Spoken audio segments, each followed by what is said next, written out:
जय श्री राम दोस्तों, स्वागत है आप हमारे व्लॉग में। सुबह तैयार भी निकल गया मंडकेश्वर महादेव दर्शन वास्ते। पहुंच गया मंडकेश्वर महादेव और ये रहा आज रहा दर्शन मंडकेश्वर महादेव जी रहा। दर्शन कर निकल गया बांडे, तिलक लगा दीधो और नहीं गया बांडे। पचे गया चर्म रोग निवारण कुंड की तरफ। आणि कुंड में जो भी नावे आणि कुंड रे पानी में जो भी नावे अंडर चर्म रोग संबंधित कई भी प्रॉब्लम है तो अटे सही हो जावे। जो कुंड है इनमें आप भी नहीं सीखी रहो। पचे कीधा हनुमान जी का दर्शन।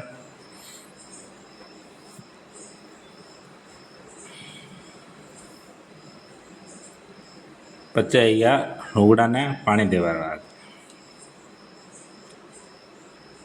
रुगड़ा ने पानी दे दीधो। आज रे बात रे अतरोइस। धन्यवाद। मलांगा अगला व्लॉग में। धन्यवाद।